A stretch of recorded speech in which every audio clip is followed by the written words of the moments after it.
comment calculer la probabilité que la variable aléatoire z soit inférieure à un nombre réel a fixé. Nous allons séparer l'étude en deux temps. Un premier temps en choisissant a un nombre réel positif, puis ensuite en faisant le cas avec a un nombre réel négatif. Il faut comprendre que ce calcul-là, mathématiquement, peut poser un petit problème. Le plus simple pour comprendre la situation est de faire un schéma. Je vous conseillerais de faire un schéma à chaque fois que nous ferons ce type de calcul. Nous allons placer donc un nombre réel a quelconque, positif, c'est-à-dire à droite de 0. Nous allons griser la zone dont nous voulons calculer l'aire. On se rend compte que la borne inférieure, à gauche, est moins l'infini. Ça donnerait donc une intégrale qui irait de moins l'infini jusqu'à a.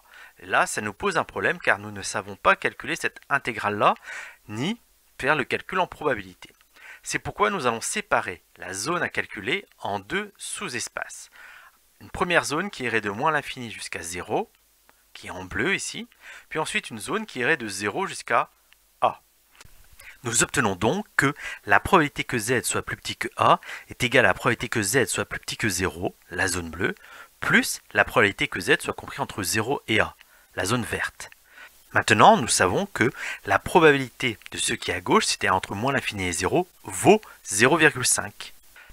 Nous n'avons plus de problème avec la borne moins l'infini. Il ne nous reste plus qu'à calculer la probabilité que z soit compris entre 0 et a. Maintenant, si je prends le même cas avec un exemple numérique précis, je voudrais calculer la probabilité que z soit plus petit que 1,2.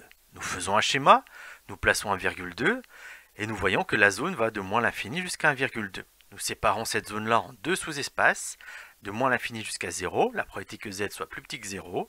Nous savons que cette probabilité-là vaut 0,5, puis la probabilité que z soit compris entre 0 et 1,2. On peut faire le calcul sans problème. Il y a une astuce calculatrice à connaître afin d'avoir le résultat directement. Ça, c'est ce que nous allons écrire sur la copie pour montrer que nous avons compris comment fonctionnait le calcul de probabilité avec la loi normale. Mais sur notre calculatrice, nous allons faire le calcul suivant. Nous allons remplacer la borne moins l'infini, la borne inférieure moins l'infini, par un nombre négatif très petit. Par défaut, la calculatrice est programmée pour comprendre que moins 10 puissance 99 correspond à moins l'infini.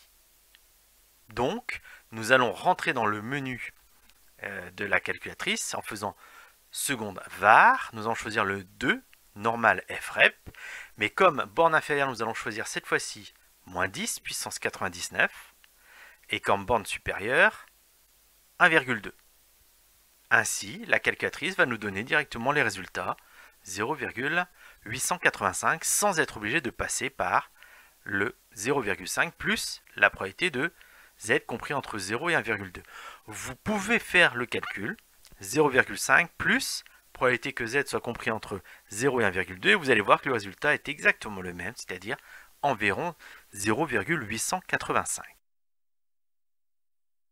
Que se passe-t-il lorsque nous choisissons cette fois-ci un nombre a négatif? Nous allons refaire un schéma. Nous voyons que la borne inférieure à gauche est toujours moins l'infini, donc toujours ce problème de calcul. Nous allons donc séparer l'espace de moins l'infini jusqu'à 0 en deux, c'est-à-dire de moins l'infini jusqu'à a, ce que nous voulons, puis après entre a et 0. On sait que la somme totale entre moins l'infini et 0 vaut 0,5. Nous allons donc dire que la probabilité, c'est-à-dire l'espace vert, c'est-à-dire z plus petit que a, cet espace vert-là vaut donc 0,5. La probabilité que z soit plus petit que 0, moins la probabilité que z soit compris entre a et 0. On peut donc faire le calcul ainsi, ou utiliser l'astuce que nous avons vue tout à l'heure, c'est-à-dire prendre le menu seconde var, choisir le numéro 2 normal et vrai, mais choisir cette fois-ci comme borne inférieure moins 10 puissance 99 et comme borne supérieure moins 1,2. Et la calculatrice nous donnera donc comme résultat 0,115.